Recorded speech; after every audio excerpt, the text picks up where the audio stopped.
You all are doing well. It's me Achanta Radhika, and in this video we'll be doing the second part of our chapter number 2 of history, from hunting gathering to growing foods. So see, basically in this video lecture you're not going to understand anything. You know why? If you've not watched the previous video lecture, if you're not watching that one and directly you're watching this video lecture, you're not gonna understand anything. So it's my request, go and please watch that video. I'll be giving you the link in the description.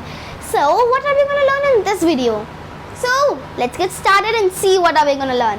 So in this video, as in the previous one, I've told you about the hunter-gatherers, that who were hunter-gatherers, why did they move from one place to another place, what was the reason for their moving.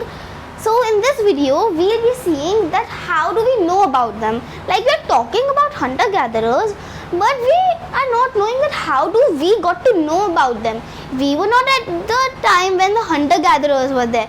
So how do we know about them? What was the source? What were the sources from which we got to know about the hunters and gatherers? So let's see. So the source was the archaeological sources. So because of the archaeological sources, we got to know about hunters and gatherers. So what kind of archaeological sources? Don't worry, I'm there to tell you. Archaeological sources, like at that time people used to make tools and weapons. So they used to make tools and weapons, they use them. So because of them, we got to know about them. So the archaeologists, they found out about those ornaments, those tools and weapons which they used to use at that time.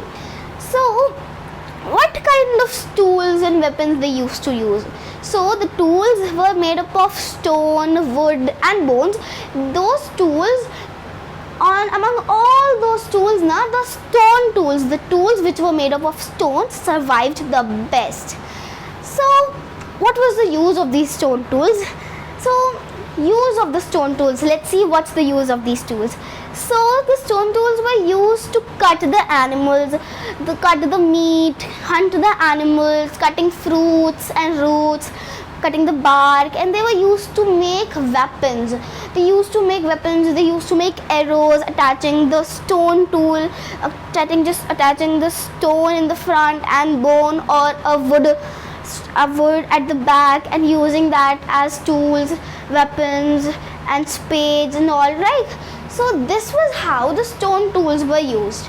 So we got to know about the stone tools, we got to know how do we know about them because of the archaeological sources. Now if we are talking about them, they must be living somewhere. So where did they live?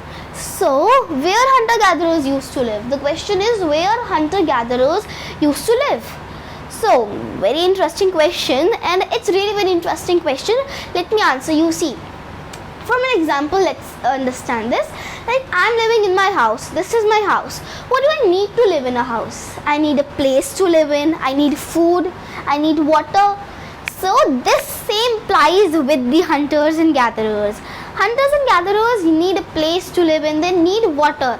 So they live near the sources of water, near the source of food, near the source of water.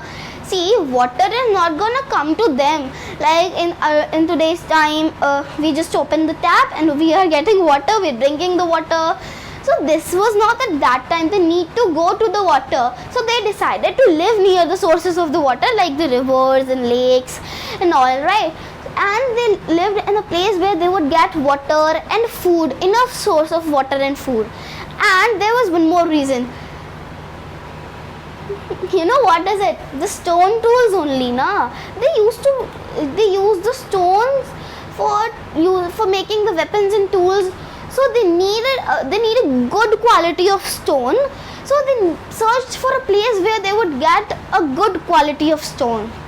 So if I'm talking about stones, how can we forget about a place? How can we forget about a site? It is Bhimbetka. So why is it so famous? Why is Bhimbetka so famous? So let's get the answer for it. If I'm talking about Bhimbetka, so it's so famous because at that time when the people were living over there in the caves, first of all, there was a good quality of stone found over there. So they used to make stone tools from them. They were getting water, food, enough water and food. And one more reason was it was so famous because of the rock paintings. Now, what are these rock paintings? Confusing? No problem, I am there to tell you. So, rock paintings were the paintings which were made by a great accuracy and skill by the hunters and gatherers. They used to make paintings on the walls of the caves, which whatever they used to see around there, whatever they used to see their surroundings, they used to draw that on the walls of the caves, by which we now call the rock paintings. And that's the reason why Bhimbetka is so famous. It's so famous because of the rock paintings of it. So what do we got to know in this video lecture? So this was a really very interesting one. So we got to know about how do we got to know about hunters and gatherers, what was the source, what were the sources by which we got to know about hunters and gatherers, the archaeological sources, and what were those archaeological sources. We got to know the use of stone tools. Then we got to know that where the hunters and gatherers used to live at that time, near the rivers and lakes, where they found good quality of stones, they get food, right? Then we got to know that why Bhimbetka is so famous. So I think so you enjoyed this video lecture. So if you like the video, please do like, share and subscribe. Till then, bye bye.